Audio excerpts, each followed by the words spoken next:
Good morning. Our top story today is about a new allocation fight that is breaking out among the CDQ groups in Western Alaska. These allocation fights are very difficult for the seafood industry because often people who are outside have friends on both sides of the divide. What's happened here is that Coastal Villages, one of the major CDQ groups, is making a charge that by a virtue of its population, it should be getting a higher percentage of the CDQ allocations than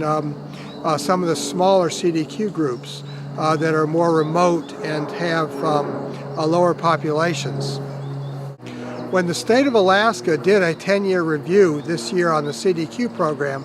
they specifically said that they were not going to recommend changes in allocations, although there is a provision in the 10-year review cycle to do so. Unfortunately, I think that the Coastal Villages group, by raising this issue in such a public way, going to the state of Alaska, going to the congressional delegation, going to NIMFS, has invited outside political meddling in the entire CDQ program.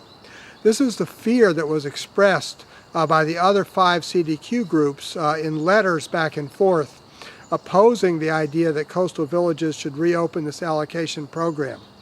As I said earlier, allocation fights are some of the worst things to go through in the seafood industry, and I think there's a lesson here from the rationalized crab fishery, perhaps for the CDQ groups, which is there is a process to introduce new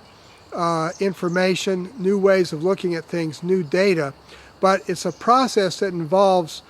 giving the parties time to look at the arguments and to sort of assess where they stand before taking the whole thing public or taking the whole thing into arbitration. So for example,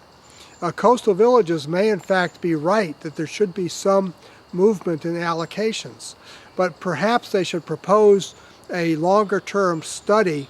or a process which will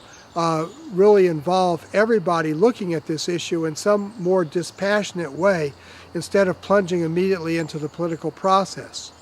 Everybody involved in the CDQ program talks about themselves as stewards of the resource for the long term. Well, spending the next few years deciding on whether to reopen or whether to look at an allocation framework is certainly worthwhile, and if there's a new consensus, that can be incorporated in the next 10-year review of the CDQ program. But I do think it is potentially has some potential negative consequences to reopen the issue politically, which basically exposes the CDQ program to outside critics, and there are outside critics. Ted Stevens famously warned the Alaskans that the budget and issues in Congress were going to get tougher, and because of that, some of the programs that they had in place could potentially be at risk as Congress readjusts its priorities.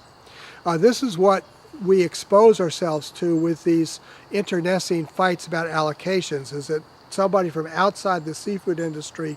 or some congressional activists might come to us and say, well, okay, we're going to change your entire program since you guys obviously don't have it together to defend what you have. This is, I think, the worry in terms of the CDQ, and I, for one, hope this can be resolved and looked at in a way that does not lead to a full-fledged breakdown of the groups working together.